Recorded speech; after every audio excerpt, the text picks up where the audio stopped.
Dear Minister Valeria Fedeli, dear Professors Mancini, Yvonne, dear Rectors, Professor Ranieri, colleagues, friends, good morning, welcome everybody, and Niman Lao in representation of the Chinese delegation. The goal of our conference is to discuss graduates' perspective in an international context which is characterized by a growth in mobility in high-skill workers and by a redefinition of the skills themselves. And we will do this starting from the two reports that AlmaLaurea prepared this year as a conclusion to the annual survey on the profile and conditions of Italian graduates.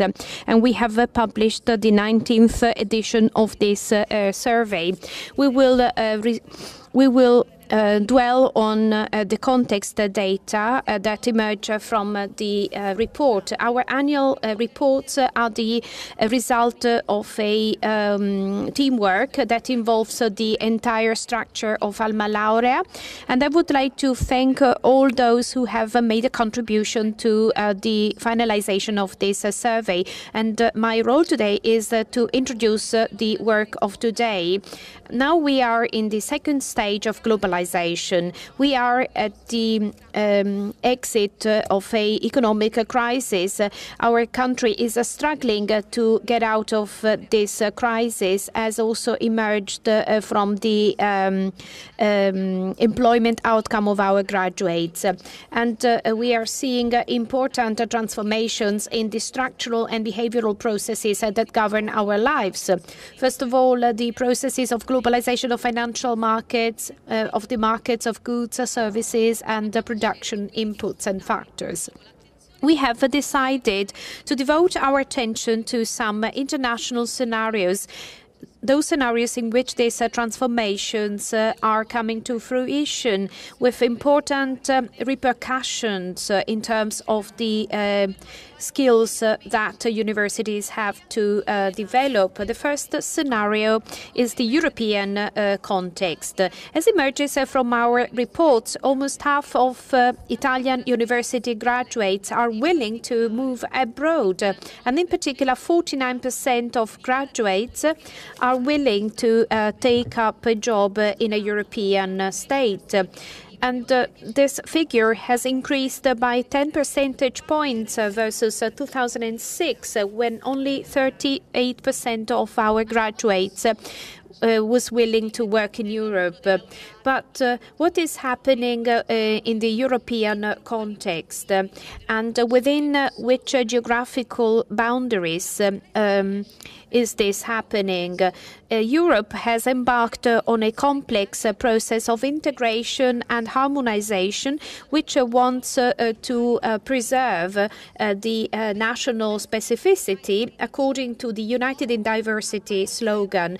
This complex path has become even more uneven, and there has been disruptive events such as the advent of Brexit and the rise of political groupings that are challenging the euro and the participation to the European Union. These are risk factors which produce uncertainties, and these risk factors, together with other factors, are at the very center of the analysis of the European context that Professor Francis Green will do. A very articulated and comparative analysis that shows the development of the graduates' labor market in Europe in the 21st century. Professor Francis Green comes from UCL, the Institute of Education of London, a leading institution of research in this field, a research body that comes from the Brexit world, and it has much to do on the in the European integration processes. But there are other factors, risk factors, looming large on the horizon. And I'm referring to the Trump administration and his policies that are intended to review regional and international trade agreements. And the main objective is to discourage the offshoring processes and to reorganize commercial and financial flows. Another risk factor is the deceleration of the economic growth pace of emerging countries, and the case of China emerges here. Our university students choose China as a destination for study. They prefer China to the United States as a non-European destination where they spend a study experience. And this is also demonstrated by our occupational data 1 year after graduation, according to which the employment rate of graduates who have a good proficiency in Chinese language is higher than all the other graduates. China is now a main player on the international geopolitical scenario, and I would like to tell you that yesterday and the day before yesterday, a very important event took place in Beijing, and this has very important repercussions for the topic we are discussing.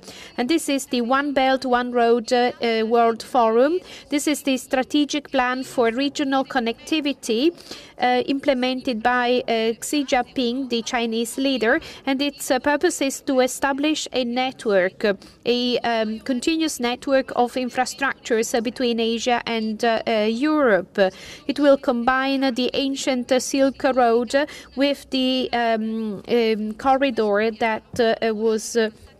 that was established in the 21st century. And the 28 chiefs of state have collaborated towards this initiative, among whom our Prime Minister, Mr. Gentiloni.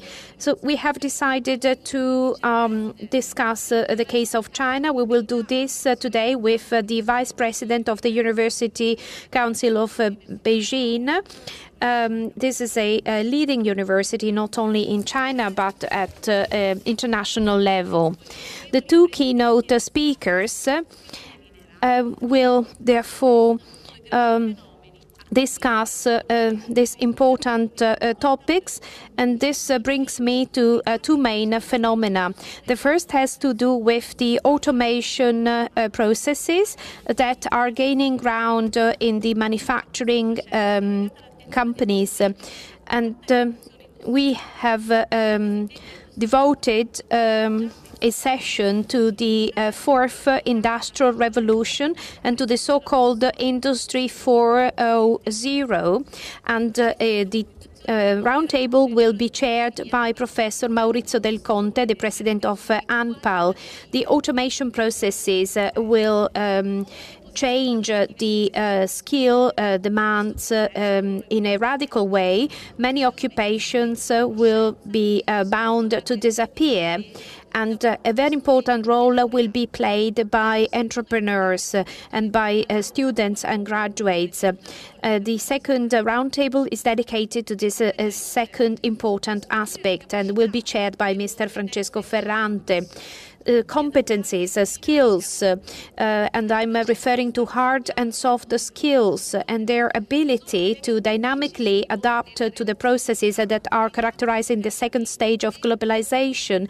They will play an important role in fostering change and employment.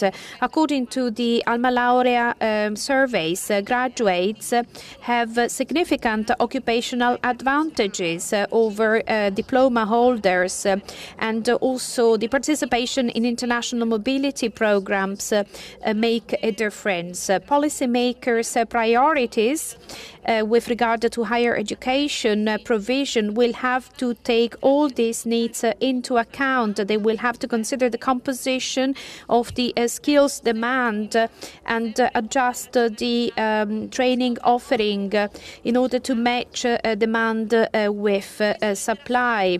And this will make a discussion on the role of universities more and more necessary. And this will also focus promote a focus on the interaction between the university and the world of production. And we are here to discuss the best way to make a precious contribution to these outcomes. And now I would like to hand over to Silvia Ghiselli.